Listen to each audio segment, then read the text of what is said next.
भाजपचे नेते रावसाहेब दानवे पाटील आज राजधानी नवी दिल्लीमध्ये आलेले होते, संसदेमध्ये गेलेले होते, काही भेटीगाठी देखील त्यांनी केलेल्या आहेत। दादा आहेत माझ्यासोबत बोलण्यासाठी। कुणाकुणाच्या भेटीगाठी झाल्या? नाही, आज पार्लमेंटमध्ये लोकसभेचे अध्यक्ष ओमजी बिर्ला यांची भेट झाली, गिरिराज सिंगची भेट झाली, अश्विनी वैष्णव आमचे रेल्वे मंत्री यांची भेट झाली, राष्ट्रीय अध्यक्ष जे भारतीय जनता पार्टीचे नवनिर्वाचित राष्ट्रीय अध्यक्ष आहे, उद्या माझी त्यांची भेट होणार आहे। शक्यता आहे की उद्या अमित भाईची भेट होईल। अधिवेशनाच्या निमित्तानं सगळेजण एकत्र असतात आणि त्यामुळं इथे आले म्हणजे सगळ्यांच्या भेटी होतात। अनेक जुने मित्र, आमदार, आपले खासदार, मंत्री अनेक लोकांच्या भेटी घेतल्यात। भेटीचं काही विशेष कारण की? काही विशेष कारण नाही आहे, भेटीचं काही कारण नाही आहे। दिल्लीत आल्याच्या नंतर ज्या जुन्या सहकाऱ्यांना आपलं भेटणं हे काही याला कारण लागत नाही। नाही, मी याच्यासाठी म्हटलं दादा हे की अनेक महाराष्ट्रातील नेते येत आहेत दिल्लीमध्ये आणि ते भेटीगाठी घेतात। खास करून कालच राज्याचे माजी मंत्री धनंजय मुंडे आलेले होते आणि त्यांनी केंद्रीय गृहमंत्री अमित शहा यांची भेट घेतली। नाही, त्यांनी त्यांची भेट कशासाठी घेतली तेच सांगू शकतील, पण माझी जी भेट आहे ती केवळ दिल्लीला आलो आणि आल्यानंतर जे काही जुने 25 वर्षे मी दिल्लीमध्ये काढले, 5 टर्म काढल्याच्यानंतर अनेक मित्र म्हणजे राजकारणाच्या पलीकडचे सुद्धा, त्यानंतर आपले सांगलीचे जे पाटील आहेत, संजय नाही आपले हे प्रदीप पाटील, त्यांच्या मुलांना आत्महत्या केली, त्यांच्याकडे सुद्धा घरी जाऊन आलो। तसं मी त्यांच्या गावी सांगलीला पण गेलो होतो भेटीला त्यांच्या, आणि रात्री त्यांच्याकडे जाऊन आलो। खरं कारण ते बी होतं दिल्लीत येण्याचं की त्यांचा एक 16 वर्षाचा मुलगा गेला, आपण जाऊन पुन्हा एकदा भेटलं पाहिजे म्हणून त्यांची पण भेट घेतली मी काल। दादा, राज्याचे मंत्री माणिकराव कोकाटे यांच्यावरती कोर्टानं आरोप ठेवले आहेत, त्यांची आमदारकी रद्द होईल अशी सध्याची चिन्ह आहेत। त्यांनी त्यांच्याकडनं मंत्रीपद कायम आहे, ते बिनखात्याचे मंत्री आहेत पण खाती काढून घेतलेली आहेत।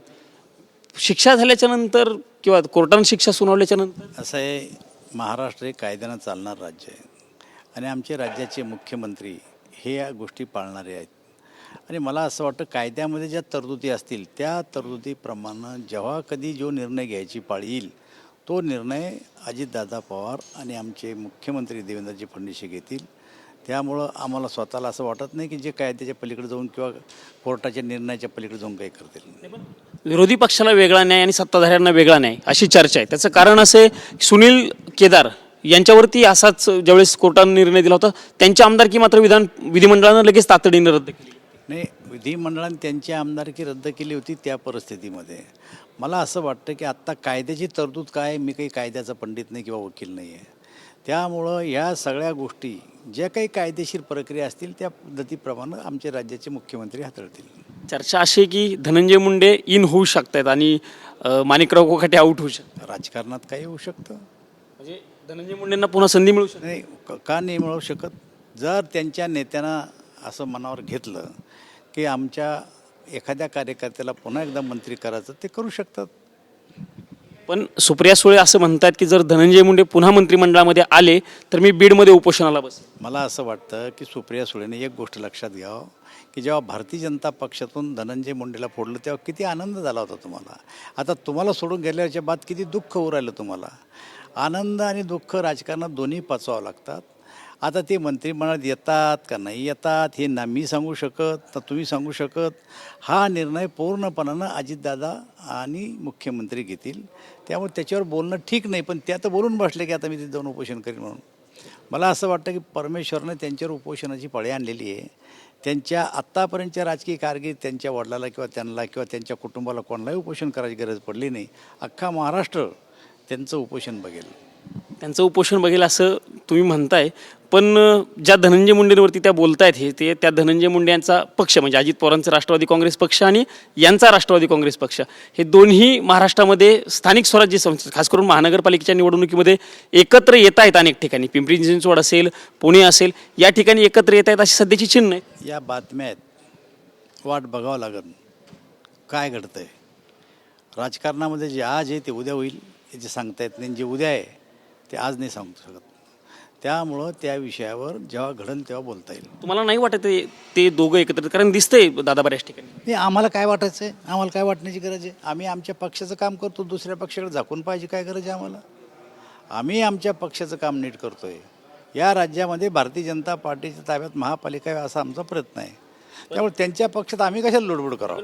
अजित पवार तुमचे साथीच सध्या. हे आमचे मित्र पक्ष आहेत, आमच्या पक्षाचे नाही आहेत ते आमचे मित्रपक्ष, साथी पक्ष. तर मित्र पक्षाला आम्ही असा सल्ला देऊ शकत नाही. मित्रांना मित्राचं काम करायचं, आम्ही आमचं काम करायचं. दादा जर त्यांच्या सोबत गेले समजा तर तुमची भूमिका काय? आमची भूमिका काही नाही.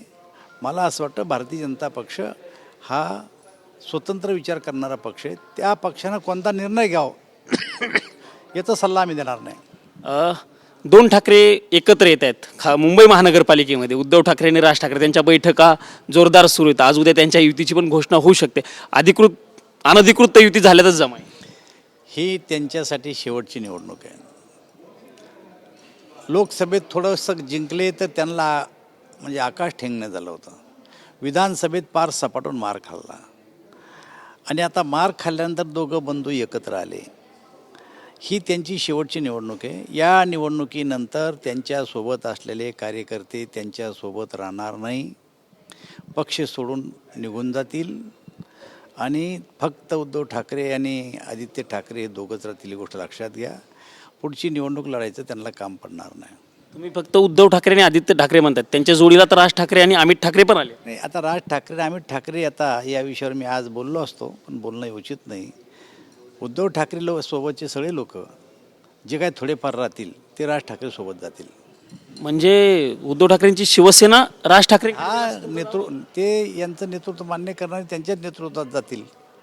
नाही, पण त्यांच्या नेतृत्वात जातील असं तुमचं म्हणणं आहे. मग त्यांच्याकडे जाण्यासाठी हो म्हणजे मनसेमध्ये जाण्यासाठी हे सगळं सुरू आहे? अरे राजा, तसं नाही आहे. मनसेमध्ये जाण्यासाठी नाही आहे. या निवडणुकीनंतर उद्धव ठाकरेचा पक्ष अस्तित्वात राहणार नाही, त्यांच्यासोबत कार्यकर्ते राहणार नाही आणि आपापल्या सोयीनं पक्ष सोडून दुसऱ्या पक्षात जातील. उद्धव ठाकरेचा पक्ष संपुष्टात येणार या निवडणुकीनंतर. शेवटचा प्रश्न विचारतो.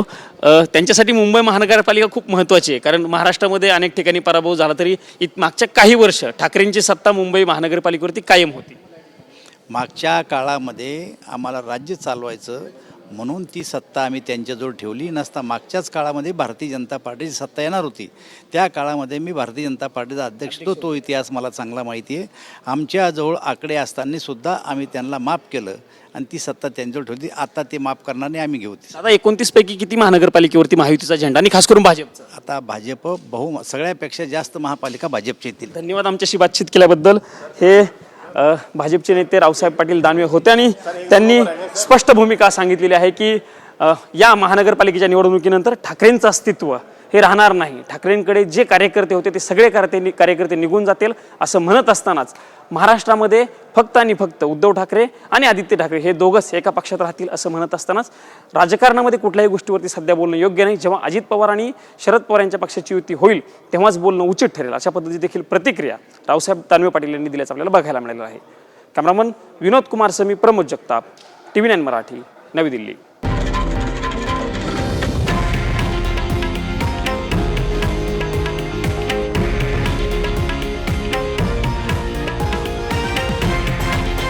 हे आहे देशातील नंबर 1 न्यूज नेटवर्क आणि आपण पाहत आहात TV9 मराठी, एकमेव.